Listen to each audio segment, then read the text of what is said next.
Episode 1, Great Power But Bad Person. In the train station, there were two drunk girls bumping around and laughing at one another and also teasing the guards. There was one particular person sitting with their eyes closed. One of the drunken girls was about to poke the sleeping guy on the cheek, but the other girl stopped her just in time. The girl who was about to poke the sleeping guy named Loy, but the other girl who stopped her just in time named Zoe. Okay, just lay down for a bit. She was a little bit tipsy. Yeah, wait a minute. Also in the same stage as Loy. They both went to sleep, but Callan woke up right away after they fell asleep. He crossed his arm in disappointment and looked out the window to see the beautiful view. I did heard that we would have some newcomers, but I thought it would be 3, not 2. As he stared right back at them and heard another person coming over, pushing the guards as they tried holding him back, but he still walked to Callan, acting like the guard were nothing to him. "Hello, my name's Seven, and you must be over, bro," as he bent his head down to him. Callan looked at him confused. "You look young to be a Marine. How old are you, by the way?" He questioned him. Seven smiled while bowing his head down with confidence in his voice. 15, he said to Callan. Callan glared at the guards as they paused their movement for a moment and slowly passed out one by one except for Seven. He looked at Callan and said, "So I guess that was hockey, eh?" He wasn't surprised that this kid knew about it. Callan sighed a little bit and looked outside the window again. "When the two drunk girls all wake up, we can talk about the mission we're about to do." An hour later went by, and the two ladies finally wake up as the two guys were just waiting for them. Kyle looked at them as a sign of disappointment, but Seven was just happy they were finally awake at the right moment. They stood up and followed Kyle and have a lot of questions to ask him. Boy wanted to know if he fought the Straw Hat Pirates before, and Zor wanted to know about his past. He said nothing to them and avoided their answer. He looked at Seven next to see if he had any questions. All Seven was worried about the 5 Gangster Lords. Callan was grateful for what he said and answered his question, not the other two. Well, the first one in the list is Peso P, or the Marines like to call him Titanius. But we ain't worried about him so much, except for the other 4. The two ladies went utterly captivated over the name Titanius. They heard so much about him that he beat the Unstoppable Fires before, and also met Whitebeard too, but at the time he was too young to be in the battlefield. Callan questioned himself of how they knew that information, but still continued with the Gangster Lord rank. The next person up online is Mikey. At the age of 15, it was believed that he was already dangerous in the first half, but now he is 27 and he's just reckless. We don't have much information about him. Zoe questioned him. Why you didn't bring Spice over? And he replied back, "We tried that already, but every time we do that, it seems like they are 2 steps ahead of us." He moved on to the next person. The next person up is a lady named Tamamu. Unlike the other two, she was the first person that defeated Tajmel Kamado and almost defeated Zoro. She was supposed to be the 13th until she defeated Killer Queen, whom we will be meeting. We also know that she got 3 bodyguards with her. Even the Marines and heroes couldn't handle them. Lloyd questioned him next about the Guardians, why they don't handle them. That's a good point, but Guardians don't fight people unless they are in their turf, and even if we do call them to help us, they would decline anyway. Now the bodyguards she has are Zetni, Kaioke, and Tricker. We don't know much about their past, but we do know that assassins want to eliminate them. Now our 4th rank is TY, and we know that his power is touching or marking your shadow. You're just an easy target to control. Callan was about to say the last person on the rank until Lord interrupted. Oh, I heard he killed maybe like 4 or 5 assassins. Seven hit her arm and told her, "You didn't let him finish talking." She rubbed her left arm and called him meanie as they were arguing back and forth with each other. Callan got tired of it and hit them both. "Now both of you two shut up and get to stepping," as he bowled his fist with frustration. So, Do you know anything about him, or is he also a mystery? Not him, but I do know too well about his bodyguards. It was a secret underground, but they like to call themselves the Hound Dogs. Antonio and Elk used to be lab rats, but somehow escaped. I don't know how they met or their history with each other, but I do know that was a long time ago, and here I thought the Joker killed him. Laura got a little bit concerned and scared if this is the same guy who she think he is talking about, and if her friends were thinking the same thing. Are you talking about the same mercenary Joker? Because he killed like dozens of people for being gay, color, or anything else he doesn't like. Callan nodded his head to her. Not just that, he just mad with power. He lies over anything, and it's hard to believe if he's speaking the truth or just putting the voices to your head. Zor intervened his words. So he's basically like a wolf with sheep's clothing. He agreed with her and also added, he is also the 5th Gangster Lord too. I don't know how T.Y. is gonna put them even close together with the Joker. Evan got a bit confused and Zoe looked at him overthinking this, so she reached her hand out to pull him close to whisper to his ear. It's PTSD. Whatever he did to them too. They're going to remember that day forever. 7 looked at her and confirmed it wasn't that. It was someone else as he looked concerned at Callan. He stood there over a frozen castle with Zord, Lord, and 7 behind his back. I do all the questions, unless she gives a question to you. Lord questioned him. You know, it's kind of unfair you're the only one wearing a coat. Zord agrees with her and also questioned him. And you also didn't tell us you love the cold. As both of them look directly at 7 as he already has his jacket and gloves on to look at both of them very upset. What? Y'all didn't tell me anything or prepared. Zord takes a deep breath and looks at 7. You and other bros should see Killer Queen, because when you get out of the front door, I'm going to smack you in the back of your head. As she closed her eyes to get a wild smile, and 7 speed walks towards Callan as the door slowly opens itself. He looks down at 7. Well, I guess that's a sign she knows we are here, and you two can stay here then, and 7 will be with me. They walk to the front of the door as 7 looks back at his friend to see them wave goodbye, to slowly see the doors close behind them. 7 look at Callan and question him.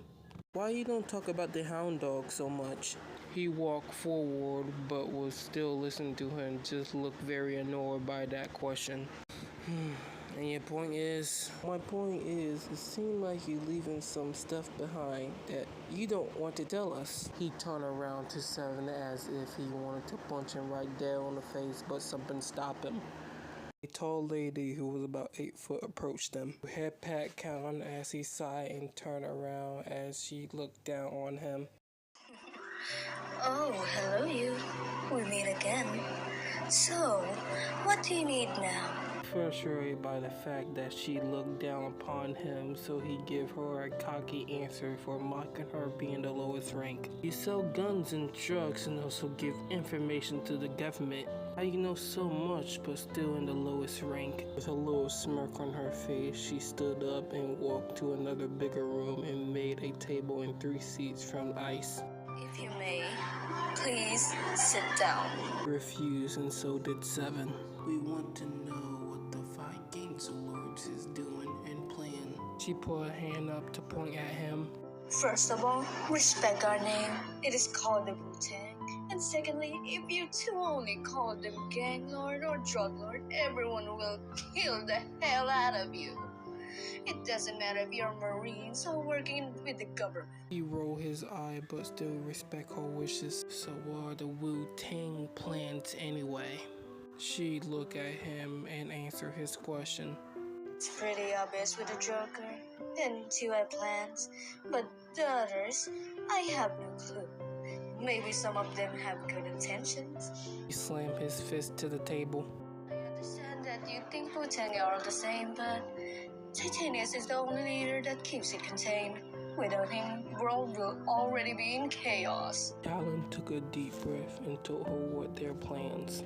They are trying to take over the Ron rapport if one of them wins. If 2 wins, that means we'll release the prisoners and talk one of our blood brothers. 7 didn't know who they were, so he questioned her. Oh, At least this one concerns unlike other people. As she stared at Callan, shut up and explained to the young Marine. So there are 3 brothers who can each have their own island. We get Titanius, who controls the gang lord, which the Marines like to call them. Next up is the Phantom, who controls the sea, and third one is unknown, but some say that he's the Vice Admiral. That's why he's unknown and a mystery too. Others only brothers knew about him. 7 want to know about Phantom if he was somewhere in Fishman Island. Like I should have known him. All I know is that they protect this part of the island. If you go somewhere else, it's probably the same mess. This is my final question. How did y'all two meet each other? Skip that question, please. With an uneasy voice on his tone, not necessarily mad at his memory, just the way she tried to answer him. I'll tell you, but you want to know what they plan, right, Bro? Yes, of course I do. Even though she already told him his plans, she just wanted quick and simple so he can leave. Joker trying to find out another bodyguard in a prison. She know that this will pique his interest. Which prisoner is he trying to let loose?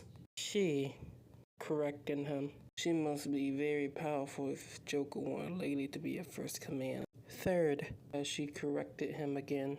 So he got 2 people working for him. A little bit agitated. She told him if he wanted to know anything else, and he responded to, "Keep it to yourself. I just want to know which prisoner he tried to let loose." He was really trying to change the conversation so his crewmate can leave without knowing what happened between them. She answered the name of the prisoner named Kai. Who is Kai? She told him to get somewhere because she already answered all his questions. Now it's just 7. After saying that to him, Callan threw a knife across her cheek, leaving a scar. She stood up calmly. That's going to take 3 days to heal. If you don't want to hear it, leave now, or you might lose another arm. Was that a threat? She got close to his face and confronted to him. What? It wasn't a threat. That's a possibility. If you know what's good in your hand. Callan looks at 7 and looks back at her. Wherever. He walked away in the back room, shutting the door angrily. 7 looked concerned about him, but still curious about their paths with each other. So, you know about the hound dogs, right? Yes, he answered, but not that much about it. He also added, That's all I need to hear. But you want to hear another long story? Or just short one exactly? I mostly want to know about Overbro and the hound dogs. She looked kind of surprised about his answer, but still gave him details anyway.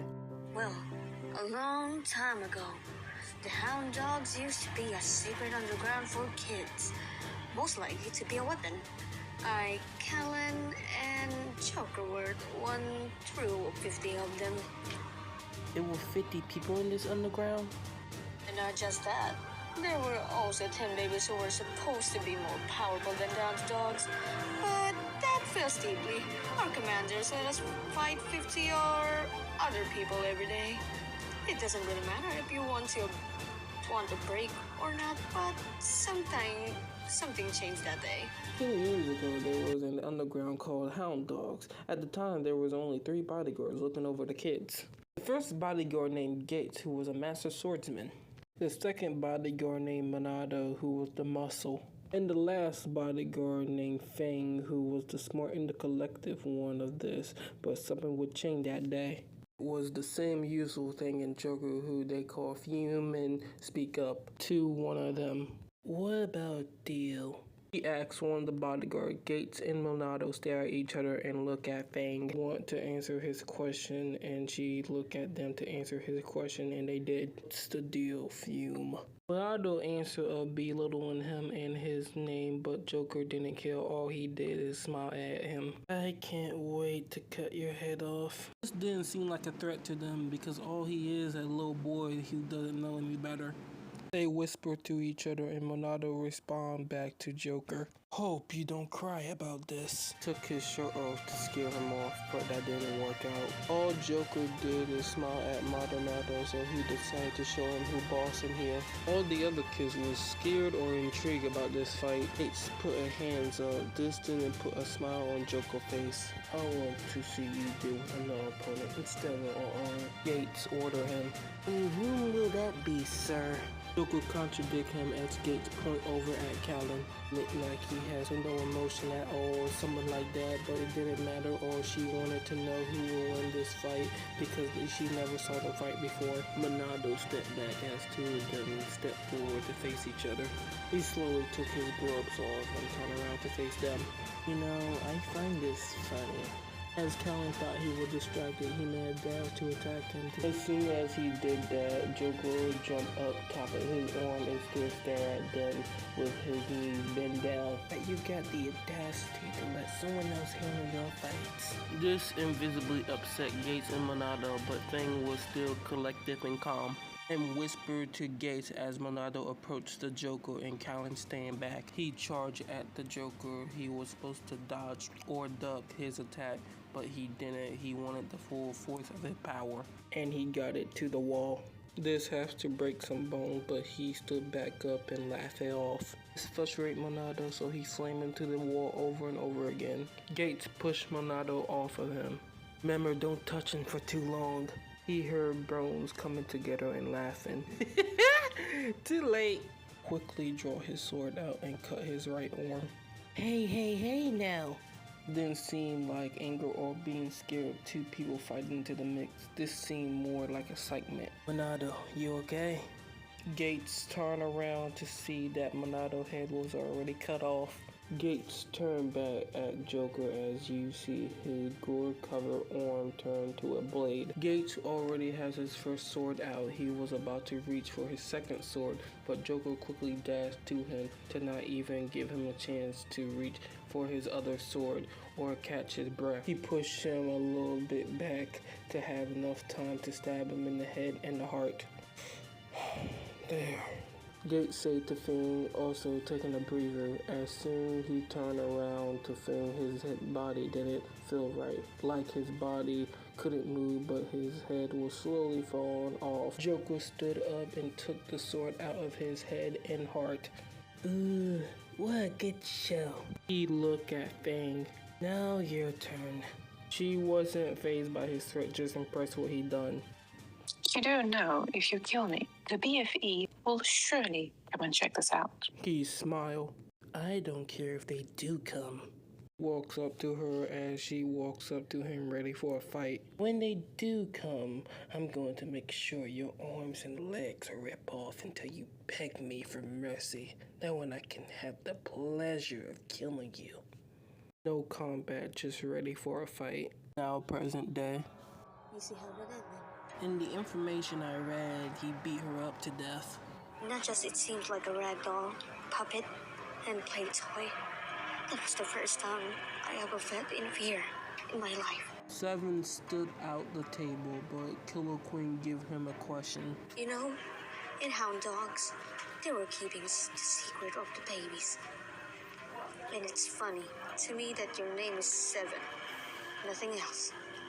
Is that your code name by any chance? Seven just smirked. I have no idea what you are talking about, ma'am. But thanks for the talk. He walks out of the back door as Killer Queen light up a cigarette to smoke and said, "Well, smart boy you are." As the door slowly shut, he walks up to Callan. As soon as he does, Callan told him that they got one of the Wu-Tang Clan leaders. Seven asks him, "Who is it?" Callan didn't know either, but he knew it was someone that was looking for the next bodyguard. He asked Seven if one of them know Geppo. Lloyd know about it, not Zoe.